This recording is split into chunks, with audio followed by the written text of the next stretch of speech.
So with our walking, initially step one, what I like to do is just get a pup position right by my side.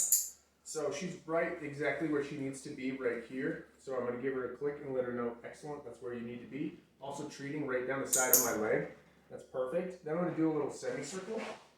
And she's got to follow here, hits that same spot, that's perfect. Another little semicircle here. Follows, hits that spot. Another little semicircle here. Follows, hits that spot. Then I'm going to take an individual pace this way. Hits that spot. Then we're going to take 2 paces this way. It'll be a little off camera. Nope, we're still in frame. Hits that spot. And we'll take 3 paces this way. Good, good. And 5 paces. 5. Then we just start cruising around, and we're just looking for that positioning. Our little cutie is doing a very good job, just cruising around. Nice job, sweetie.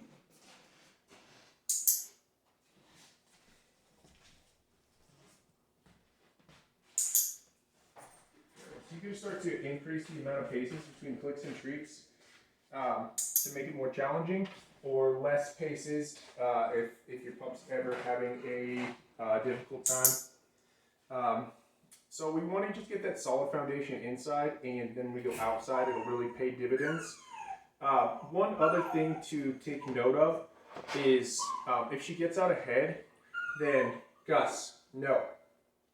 Then one thing that we can do is just change directions on her. So if she was out in front like she is here, then I would just switch directions, say Sage, and give her an opportunity to hit that spot. So if we were cruising over here,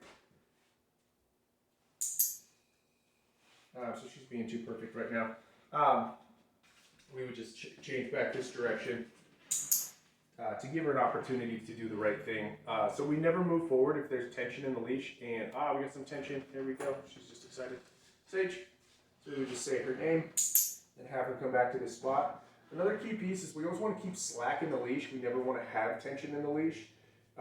So we want her to feel like something's off if there's tension in the leash and that something's not quite right.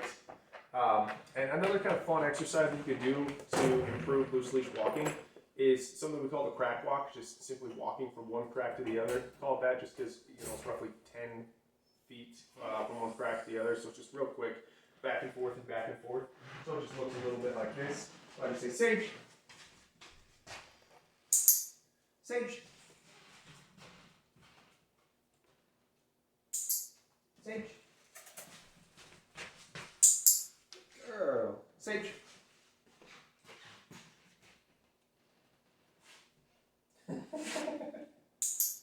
Good girl. I just start cruising back and forth so that Miss Sage just gets used to following after you and realizing that she's just got to cruise wherever it is that you're going.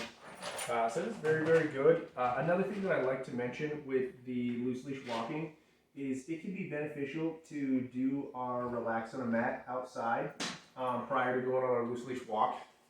Just because we can get kind of wound up when we get outside, maybe new sights, smells, sounds, all sorts of stuff going on. So we can do, really 30 seconds, 3 minutes, a short span of time of relaxing a mat and then start on our walk. So that is perfect. Very, very good job, Miss Sage. Yes, you are a champion. Yes, there's some freebies. Freebies for you. Good work. Very good work.